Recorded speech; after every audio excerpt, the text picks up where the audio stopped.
Nandito tayo ngayon sa Coles guys. Dito tayo sa Target pupunta. Titing tayo ng diecast car, Hot Wheels.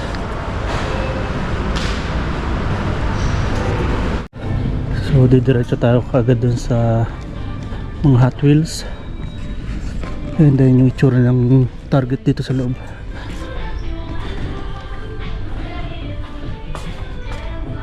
Mini Blocks cruise ship. Ang ganda ng motorbike ha. So dito tayo sa mga Hot Wheels. Ito na. Ito na Hot Wheels. Chevy Blazer 4x4. Ganda nito ah.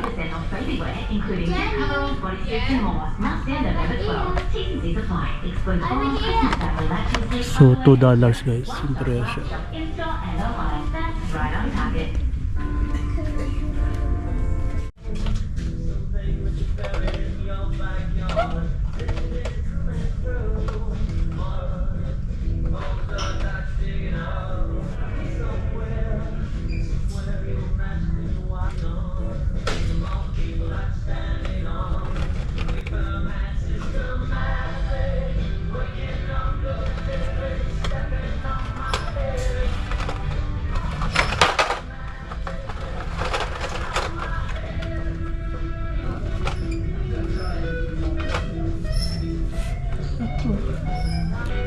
Mas nito guys oh, BMW 635 CSI.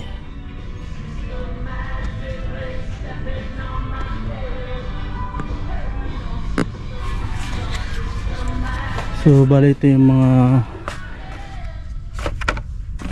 natipuan natin, kaso mamimili pa tayo dyan, hindi lahat kukuha na natin. Babalik natin yung mga hindi natin madi-decide na kuha mamaya. Basta inipon ko lang muna yung mga pamimilihan ko mamaya dyan.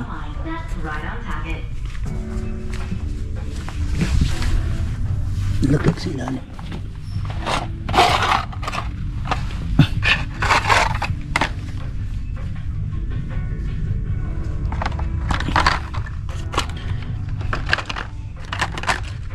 BMW 2002. Tapos meron pa dito guys oh, Honda CB 750 Cafe.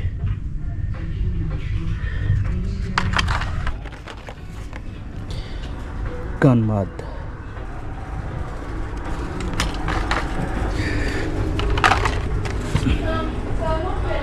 Jaguar CX XJC V12 Cafe. So bali ito yung mga pamimilihan natin guys. Bali 10 piraso pala yung nakuha ko, kaso di ko sigurado pa kung ilan yung kukuhanin ko. Parang gusto ko lahat kuhanin, kaso isipan ko muna. Ang ganda talaga nito, BMW 635 CSI, tapos BMW M3 Wagon.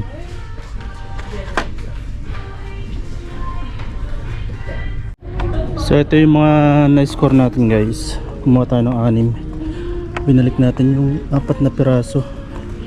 So magbabayad na tayo ngayon. So ayan guys, talagang Hot Wheels lang yung binili natin.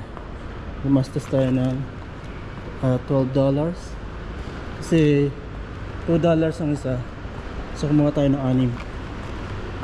6. Meron tayong dalawang Big W, isang Ford, isang Porsche, isang Honda, at isang Shelby. So uwi na rin tayo. So ayan guys, uwi na tayo. Talagang yung Hot Wheels lang yung pinunta natin dito sa Coles. Dun nga sa Target. Konti lang yung display nila, pero mas marami yung magaganda compared dun sa Big W kahapon. Ang daming display dun sa Big W, kaso Hindi ko trip yung mga design. Tapos nung palabas na ako, doon ko lang nakita, nandun pala sa entrance lang malapit yung ano, yung mga naka isang box na malaki. Tapos doon nakalagay lahat ng mga Hot Wheels. Yun nga lang, sa sobrang dami, nagkalukot-lukot na yung mga card karamihan. So pinag-iisipan ko rin kung aalisin ko ba siya pinag-iisipan ko rin ngayon kung tatanggalin ko ba sila sa mga card nila, kasi parang mas okay na hindi tatanggalin para ma-preserve ba, para mas tumagal siya. So ang plano ko lang talaga is for display, at hindi naman natin paglalaroan yung mga pinagbibili natin. Naiinganyo lang tayo na magkolekta, yun nga, pang display. Meron na tayong mga nabili dati, kaso hindi ko pa nadi-display kasi nga lumipat ako ng apartment ang tinutuluyan. Kaya nung lumipat ako, nilagay ko muna sa isang box. Yung iba na ilabas ko na doon sa kwarto. Meron na akong computer table doon nakapatong. Pero yung mga galing sa display na transparent na pinaglagyan ko dati, hindi ko pa nailalabas ulit. Matago pa. And naghanap-hanap din kasi ko ng glass cabinet, yung displayan ba. Eh lalayo kasi nung nakikita ko. Central Coast, Sydney.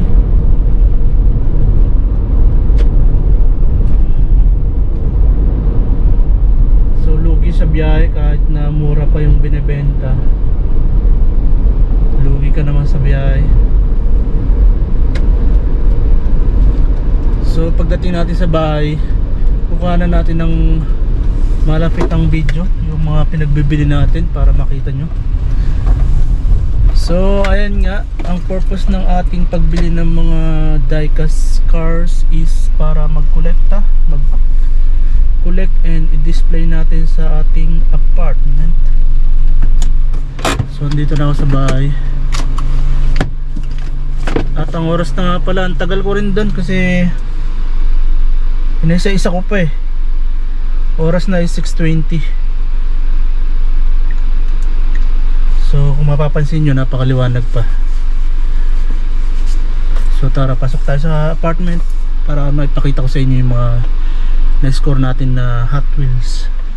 So eto nga yung mga na-score natin na Hot Wheels dun sa Target. Ito yung resibo natin, yan, Target. So total nya is $12 kasi $2 each. And meron nga tayo nakuha ng BMW M3. Yan. Tapos BMW 635 CSI. Tapos isang Honda Civic Type R. So meron na tayong tong Honda Civic Type R na to, 2018 din, kaso kulay puti. Eh gustuhan ko yung kulay niya, blue. So kumuha ulit tayo. Tapos meron tayo ditong 1967 Shelby GT 500. At meron din tayo ditong Ford GTI mag autofocus. So medyo blurred. At meron din tayo ditong 1983 Porsche 928S. So yan ang mga dagdag collection natin. So yan, binalik natin yung 4 na piraso. 10 yan, kaso binalik natin yung 4 na piraso kasi medyo parang nabigatan ako bigla doon sa ano, sa $20 kung sakali. So binalik muna natin yung 4, kaya naging 12. Pero okay din sana yung mga design, no? Yun, no? Wow! Okay din sana yung mga design nun, kaso syempre ayaw natin biglayin yung pagbili natin. Unti-unti lang muna tayo. So pakita ko rin sa inyo yung mga nakuha naman natin or na-score natin dun sa Big W kahapon. Ito naman yung mga na-score natin kahapon sa Big W. Ito yung resibo natin. So gumastos tayo ng $27.75 sa 5 item na to. Hindi, may kasama palang t-shirt yan. Kaya umabot ng 27 mahigit. May binili tayong isang t-shirt na nagkakahalaga ng magkano ba yun? $6.75 yung t-shirt nandun sa kwarto. Ito yung nagpamahal $12 tong Formula 1 na to. Oracle Red Bull Racing RB20. Yan. Tapos meron tayo ditong Land Rover Defender 1990. And kumuha rin tayo itong Macmore 3 Sperling. Medyo blur yung kuha ng video. Tapos itong 1968 Ford Mustang Fastback. So matchback siya, hindi siya Hot Wheels. At ito namang isang to, last week ko pa yata nabili ito.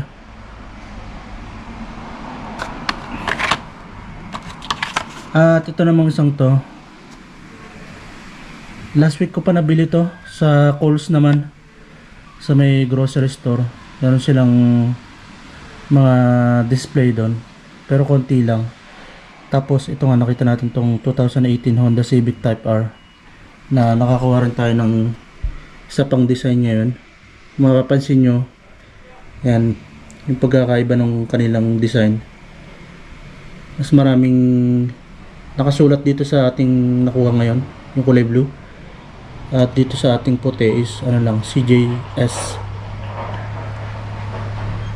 At kung mapapansin nyo, yung kanyang card is mas maliit. Yan. Medyo may kamahalan lang sa Kohl's kasi ang bili ko yata dito is 3.75 sa isang peraso. Dito sa per peraso nito is $2 lang. Nagustuhan lang natin to kaya kinuha natin. So yan ang ating mga dagdag sa koleksyon. So hopefully madagdagan pa sila ng marami para may display natin dito sa ating apartment. Unti-unti lang kasi medyo mabigat din sa bulsa kapag marami yan.